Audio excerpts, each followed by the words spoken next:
बिस्मिल्लाहिर्रहमानिर्रहीम। अस्सलाम वालेकुम। हम इस लेक्चर में लिपिड्स के टाइप को डिस्कस करेंगे। जिस तरह हमने पिछले लेक्चर में लिपिड्स के पहले टाइप यानी सिंपल लिपिड्स को डिटेल में डिस्कस किया था। इस लेक्चर में हम लिपिड्स के और टाइप्स जो है उसको डिस्कस करेंगे और इसी तरह फंक्शन ऑफ लिपिड्स को डिस्कस करेंगे। Phospholipids are also the type of lipids और इसी तरह इनको कम्प्लेक्स और कंपाउंड लिपिड्स भी कहा जाता है। फिर फास्फोलिपिड्स की जो कंपोजिशन होगी ये फास्फोरिक एसिड, इसी तरह फैटी एसिड और इसी तरह अल्कोहल्स और नाइट्रोजीनियस बेस पर मुश्तमिल होते हैं। और इसी तरह फिर टाइप्स ऑफ फास्फोलिपिड्स क्या होंगे? There are two types of phospholipid, one is glycerophospholipid and another is sphingophospholipid. और इसी तरह जो इम्पोर्टेंट वन है ग्लाइसरोफास्फोलिपिड, जिसको हमने डिटेल में डिस्कस करना है, ये फास्फोटाइडिक एसिड पर मुश्तमिल है और इसी तरह ये नाइट्रोजीनियस बेस पर मुश्तमिल होता है। फास्फोटाइडिक एसिड किस तरह बनेगा? जब भी ग्लिसरॉल के कार्बन नंबर 1 और इसी तरह कार्बन नंबर 2 पर फैटी एसिड अटैच हो जाए और इसी तरह इसके कार्बन नंबर 3 पर फास्फेट ग्रुप अटैच हो जाए तो फास्फोटाइडिक एसिड बनेगा। हम यहाँ पर कंसिडर करते हैं, let suppose this is glycerol, this is carbon number 1 of glycerol, this is carbon number 2 of glycerol, this is carbon number 3 of glycerol. और इसी तरह अगर इसके साथ हम इसका स्ट्रक्चर बना ले और यहाँ पर this is carbon number 1, this carbon number 2 and this is carbon number 3 और यहाँ पर हम फास्फेट ग्रुप अटैच कर ले, this is now phosphate group that is attach with this glycerol carbon number 3 और इसी तरह अगर इसके कार्बन नंबर 1 और कार्बन नंबर 2 के साथ फैटी एसिड, दो फैटी एसिड अटैच किए जाए तो ये फास्फोटाइडिक एसिड बनेगा। किस तरह बनेगा? लेट सपोज एक फैटी एसिड है and this is OH C double bond OR और इसी तरह plus OH C double bond O and R। अब ये मैंने फैटी एसिड को अलग बनाया हुआ है, अगर मैं इसको ग्लाइसरॉल के साथ रिएक्ट करवा दूं तो फास्फोटाइडिक एसिड बन जाएगा। यहाँ से OH रिमूव होगा और इसी तरह ग्लिसरॉल के कार्बन नंबर 1 से अगर मैं H निकाल दूँ और इसी तरह अगर दूसरे फैटी एसिड से फिर मैं एक OH निकाल दूँ और इसी तरह ग्लिसरॉल के कार्बन नंबर 2 से मैं एक और H निकाल दूँ तो इसी तरह 2 वाटर मॉलिक्यूल्स यहाँ से रिलीज होंगे और इसी तरह ये जो फैटी एसिड होगा, दो फैटी एसिड्स ये ग्लिसरॉल के साथ लिंक हो जाएंगे। और इसी तरह इस लिंकेज को जिस तरह हमने पिछली मरतबा डिस्कस किया, एक ईस्टर लिंकेज बन जाएगा और इसी तरह एक फास्फोटाइडिक एसिड बन जाएगा। Now this is ester linkage जो कि बन गया है। Now this is called phosphatidic acid, ये फास्फोटाइडिक एसिड कहलाएगा। और इसी तरह जो नाइट्रोजीनियस बेसिस है, one is choline, another is ethanolamine और इसी तरह थर्ड वन इज सेरीन। इनका स्ट्रक्चर किस तरह होगा? अगर मैं इन नाइट्रोजीनियस बेसिस के कोलाइन का स्ट्रक्चर बना लूँ, ये दो कार्बन अल्कोहल पर मुश्तमिल होता है और इसी के साथ फिर दिस इज नाउ कोलाइन, ये कोलाइन होगा व्हेन एवर अगर इस नाइट्रोजन के साथ यहाँ पर 3 CH3 अटैच किया जाए और यहाँ पर प्लस आएगा। इसका मेन रीज़न ये है कि नाइट्रोजन जो है 3 बॉन्ड बनाता है लेकिन यहाँ पर 4 बॉन्ड बने हुए हैं और क्योंकि नाइट्रोजन ने अपना जो लोन पेयर इलेक्ट्रॉन है वो एक CH3 के साथ शेयर किया हुआ है, दैट्स वाई यहाँ पर नाइट्रोजन पर प्लस आएगा। Now this is called कोलाइन। अगर हम इस दो कार्बन की फिर वैलेंसीज पूरी कर ले, दिस इज कॉल्ड कोलाइन। फिर इसी तरह इथेनॉल अमाइन एक नाइट्रोजीनियस बेस है, वो किस तरह बनेगा? अगर मैं इस नाइट्रोजन से 3 CH3 निकाल दूं और इसी तरह इसके साथ 2 हाइड्रोजन अटैच कर दूं, this is H and this is H। Now this is called ethanol amine. अब अगर इससे मैं सेरीन बनाना चाहूँ तो स्ट्रक्चर बिल्कुल इसी तरह होगा। जस्ट मैंने यहाँ पर अगर मैं एक और कार्बन पुट कर दूँ और C डबल बॉन्ड O लगा लूँ और यहाँ पर OH लगा लूँ और इसी तरह यहाँ से एक हाइड्रोजन निकाल दूँ और यहाँ पर NH2 लगाऊँ, now this is called serine. अब ये सेरीन कहलाया जाएगा। फास्फोलिपिड के एक इंपॉर्टेंट टाइप को डिस्कस करते हैं। अगर फास्फोटाइडिक एसिड के साथ कोलाइन अटैच हो जाए तो एक इंपॉर्टेंट टाइप ऑफ फास्फोलिपिड या ग्लाइसरोफास्फोलिपिड बन जाता है and this is called phosphatidyl choline. ये फास्फोटाइडल कोलाइन या लिसिथिन कहलाता है। ये किस तरह बनेगा? Let's suppose this is glycerol और ग्लाइसरोल के कार्बन नंबर फर्स्ट और इसी तरह इसके कार्बन नंबर सेकंड पर अगर फैटी एसिड को अटैच किया जाए, इट मीन्स कि अगर इसके साथ कार्बन नंबर 1 और कार्बन नंबर 2 पर 2 फैटी एसिड्स अटैच हो और इसी तरह कार्बन नंबर 3 पर phosphate group along with choline attach किया जाए, then phosphatidyl choline is form. Now this is phosphatidyl choline, ये फास्फोटाइडल कोलाइन कहलाया जाएगा। और इसी तरह इस एन पर प्लस चार्ज होगा। अब अगर इनकी वैलेंसीज को पूरी की जाए, C double bond O, O minus और इसी तरह यहाँ पर H, here should be H और इसी तरह यहाँ पर भी एच आएंगे। Now this is phosphatidyl choline, ये फास्फोटाइडल कोलाइन कहलाता है। फास्फोटाइडल कोलाइन जो है ये ग्लाइसरोफॉस्फोलिपिड का एक टाइप है और इसी तरह ग्लाइसरोफॉस्फोलिपिड जो है ये फिर फास्फोलिपिड्स के टाइप है। और इसी तरह फास्फोटाइडल कोलाइन या ये जो फास्फोलिपिड का टाइप है फास्फोटाइडल कोलाइन, ये सेल मेम्ब्रेन में पाया जाता है। ये इसका जो फास्फेट ग्रुप होगा, फास्फेट ग्रुप और ये नाइट्रोजीनियस बेस कोलाइन जो इसके साथ अटैच है, ये एड बनाएगा लिपिड लेयर का या लिपिड बाइलेयर का। ये लिपिड बाइलेयर का वन लेयर है, इसका जो एड होगा वो phosphate group plus nitrogenous base पर ये मुश्तमिल होगा, ये कंसिस्ट होगा और ये पोलर होगा। और इसी तरह यहाँ पर ये नॉन पोलर टेल जो मैंने लिखा हुआ है, ये जो 2 आर नज़र आए, दीज आर हाइड्रोकार्बन चेन्स, ये हाइड्रोकार्बन चेन्स है। और इसी तरह एक आर एक लंबे हाइड्रोकार्बन चेन को शो कर रहा है और इसी तरह दूसरा आर भी एक लंबे हाइड्रोकार्बन चेन को शो कर रहा है। So this is that chain और इस बड़े चेन को फिर हम टेल का कहते हैं। There are 2 hydrocarbon chain, so there are 2 tails and this is head of this lipid 1 layer. ये 1 लेयर का स्ट्रक्चर है। और इसी तरह लिपिड या फास्फोलिपिड बाइलेयर अगर बनाया जाए सेल मेम्ब्रेन का, तो इनकी जो अरेंजमेंट होगी वो इस तरह होगी।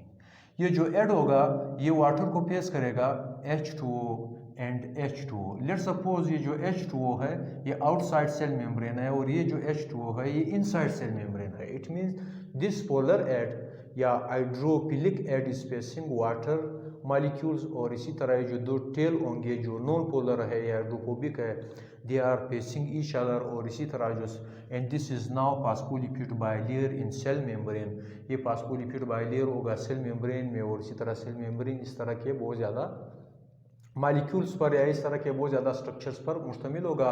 और इसी तरह जो सेल मेम्ब्रेन होगा वो स्टेबलाइज हो जाएगा due to this kind of arrangement इसका। और इसी तरह ये जो 2 टेल नज़र आ रहा है, इसमें ये जो एक टेल है इसमें कर्व नज़र आ रहा है। This curve is due to ये जो हाइड्रोकार्बन चेन है, एक हाइड्रोकार्बन चेन या एक आर जो हाइड्रोकार्बन चेन को शो कर रहा है, इसमें कार्बन और कार्बन के दरमियान जो है डबल बॉन्ड पाया जाता है। दैट्स वाई यहाँ पर हमें एक कर्व नज़र आ रहा है या एक ट्विस्ट नज़र आ रहा है।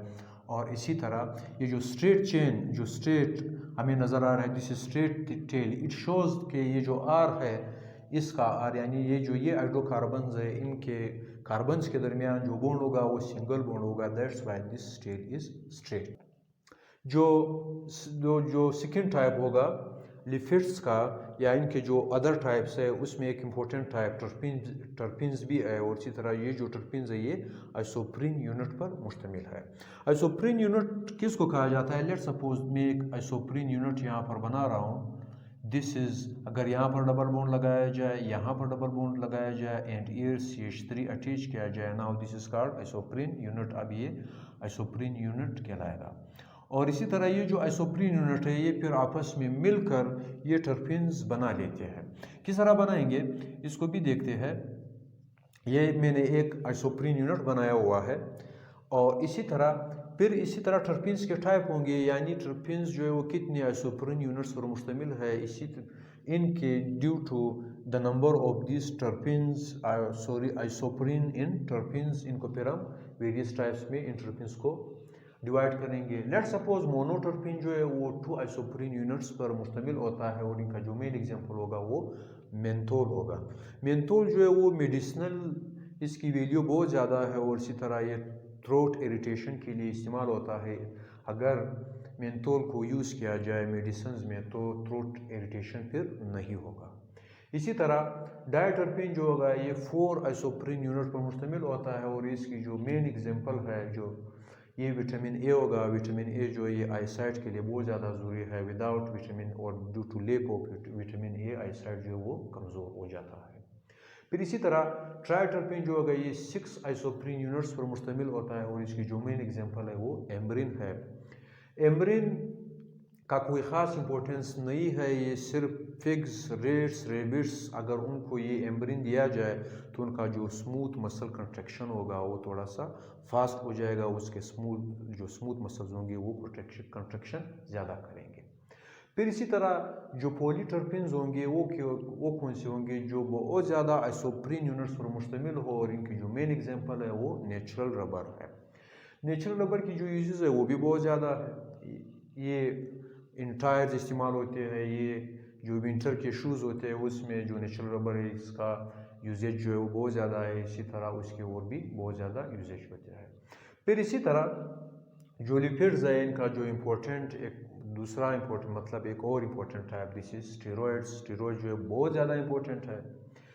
This is structure of steroids, ये स्टेरॉइड का स्ट्रक्चर है। यहाँ पर अगर देखा जाए स्टेरॉइड साइक्लो अल्केन्स पर मुश्तमिल होते हैं और इसी तरह ये जो एक रिंग पर मुश्तमिल होता है। जो फर्स्ट रिंग होगा ये भी 6 कार्बन पर मुश्तमिल होगा। इसी तरह जो ABC यानी जो फर्स्ट 3 रिंग्स होंगे ये 6 कार्बन रिंग्स और इसी तरह जो फोर्थ रिंग होगा ये 5 कार्बन्स पर मुश्तमिल होगा। और इसी तरह दिस रिंग, ये जो रिंग्स है यानी ये जो आपस में अरेंज हुआ है वे है, this is also called steroid nucleus. इसको स्टेरॉइड न्यूक्लियस भी कहा जाता है। ये जो रिंग्स है ये कोलेस्ट्रॉल में पाए जाते हैं। इसी तरह ये जो रिंग्स स्टेरॉइड के रिंग्स है या स्टेरॉइड न्यूक्लियस है ये विटामिन डी में भी पाए जाते हैं और इसी तरह ये सेक्स हार्मोन्स में भी पाए जाते हैं। इसी तरह ये और भी ज़्यादा स्ट्रक्चर्स में पाए जाते हैं। ये जो नंबरिंग मैंने दिया हुआ है दिस वेरी इजी।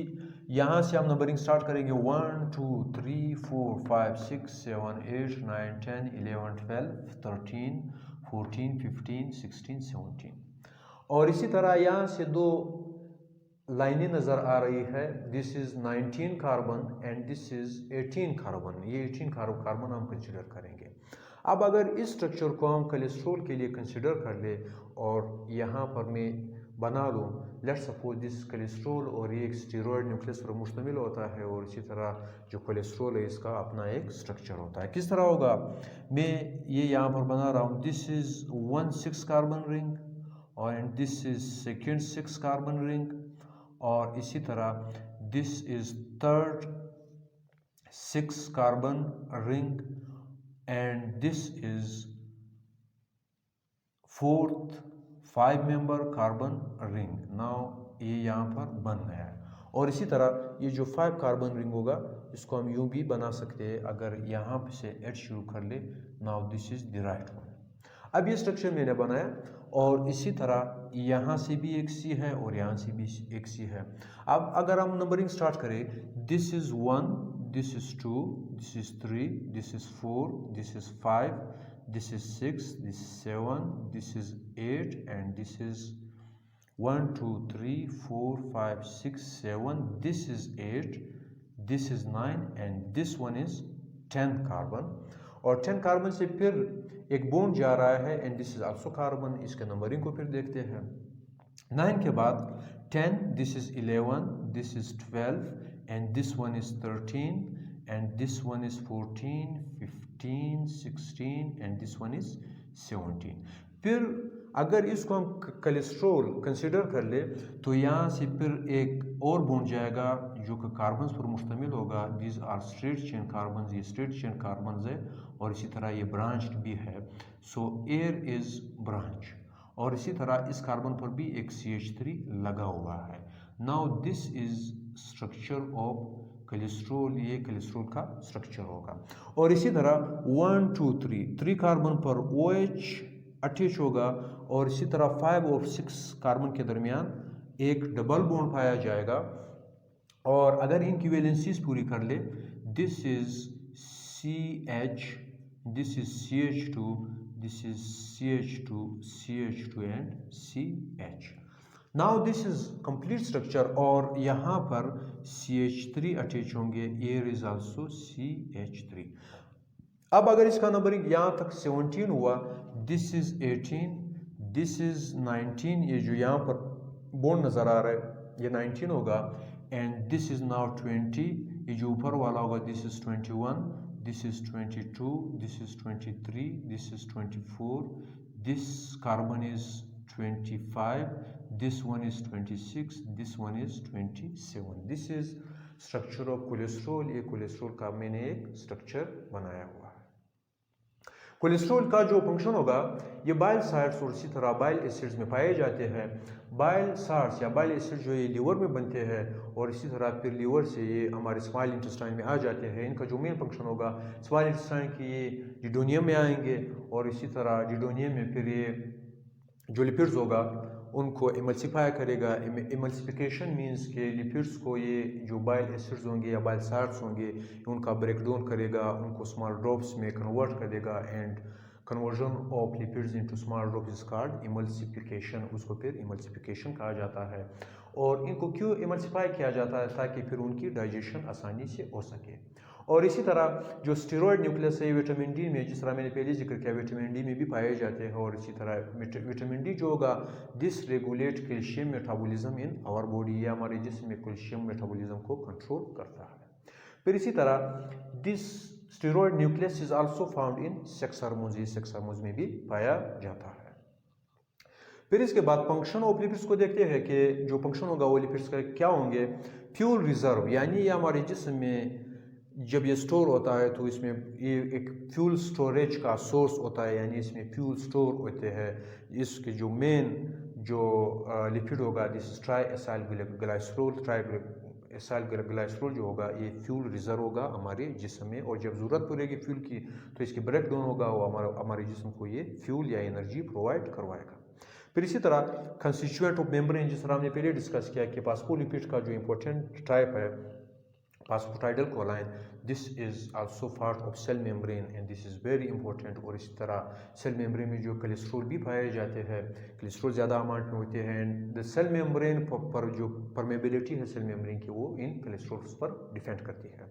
फिर इसी तरह they serve as a source of fat soluble vitamins, और इसी तरह ये सोर्स है फेट सोल्यूबल विटामिन्स का, यानी ADE जो विटामिन्स है वो फिर लिपिड्स में सोल्यूबल होते हैं। फिर इसी तरह these are insulating material of body, ये अगर हमारी जिस्म में स्टोर हो, ह्यूमन बॉडी में स्टोर हो, और इसी तरह जो फैटी मेल हो या इसी तरह फैटी फीमेल हो, यानी जो मोटे मेल या फीमेल होते हैं उनको सर्दी ज़्यादा कम लगती है। सर्दी उनको इसलिए कम लगती है क्योंकि उनका जो जिस्म होता है वो फैटी होता है, और जो फैट्स है वो एक इंसुलेटिंग का काम करती है, यानी सर्दी जो जिस्म के अंदर वो नहीं छोड़ते, जिसकी वजह से उनको सर्दी ज़्यादा नहीं लगती। फिर इसी तरह these are also metabolic regulator, ये मेटाबॉलिक रेगुलेटर भी है, जिस तरह स्टीरॉयड हार्मोन्स हो गए और इसी तरह प्रोस्टाग्लैंडिन्स हो गए। तो इसी के साथ हमारा लेक्चर लिपिड्स का ख़त्म हुआ। अल्लाह हाफिज़।